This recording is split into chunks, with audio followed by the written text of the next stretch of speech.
Ikaze kuri G4G.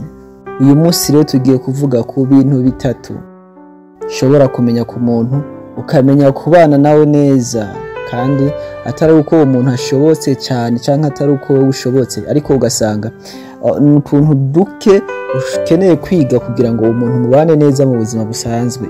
Kandi niba wamenye ibi bintu ndakurahiye nta muntu n'umwe azokunanira kubana.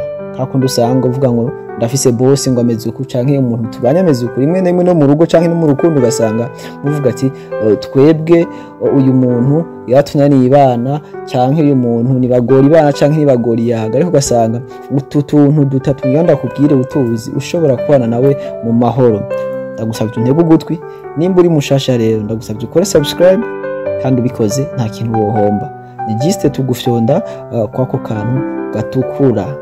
Ikaze. Ikintu ca mbere rero ukeneye kumenya imbere yuko wiga kubana n'umuntu, menya uyu muntu ingene ameze, ingene ateye. Tangure ibibazo, tangureho mugihe bukebuke kumbaza ati mbega uyu muntu akunda iki, mbega uyu muntu yankiki, mbega uyu muntu avuga amajambo menshi canke avuga amajambo make. Kwa kundi usanga ubanye n'umuntu ukamenya ati aye naka nkoze iki canke mvuze uku, aca duga hejuru canke aca manuka hasi. Uzobiraba kenshi uzosanga mu rugo usanga hari umuntu usanga avuga cyane n'uwundi usanga atavuga cyane. Akenshi uzobisanga no mu bana bavukana, ugasanga umwe munazi yuko ashavura uwundi adashavura, ugasanga ibintu biri ngaho bo baramaze kwiga baramenyana.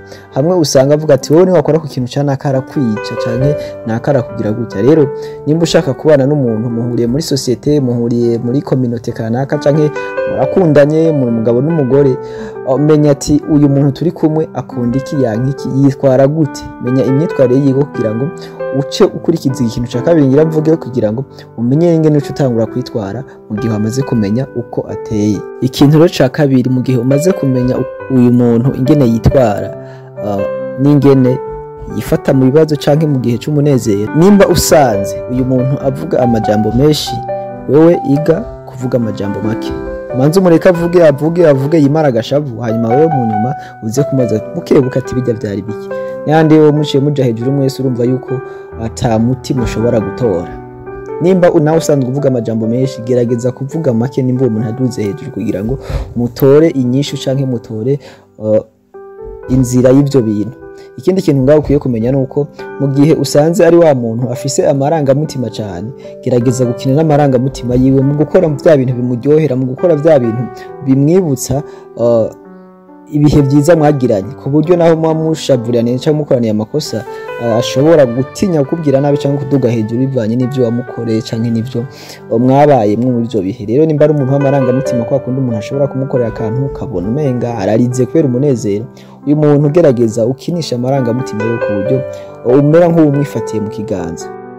Ikintu cya gatatu ngaha rero ukiye kumenya nacyo, wewe muntu ushaka kubana neza n'abantu, itware nk'intama mugabo baze nk'intambwe.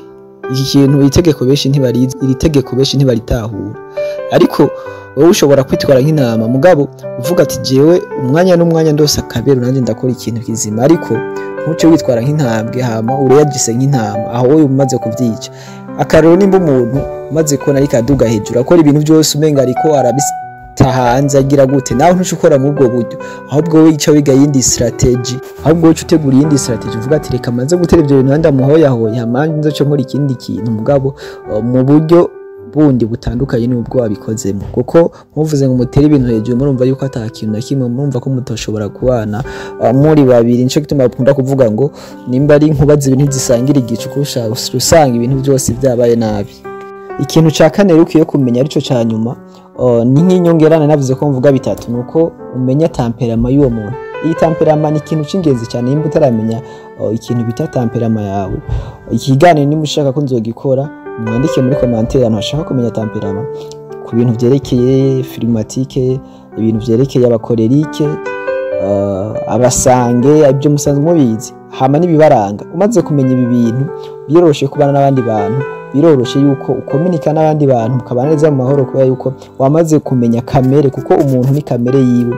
Kwa kundi usanga umuntu afise imico yinini, hari umuntu asanga afise imico yinini kubera kamere kiwe, so tugasangana umusange cyangwa ugasangana umuflegmatique cyangwa ugasangana umukorerike cyangwa ugasangana melancholique, biravana. Mugabo mu gihe mutaramenya ibi bintu biba bigoye ko muhuza n'umuntu kubera ko ari gusanga muri ko murapfa temperament. Mwakoze kumviriza iki kiganiro. Jewe wumva Lloyd Juif kuri Juif Elgin, mwandanye mukora subscribe. Mwakoze.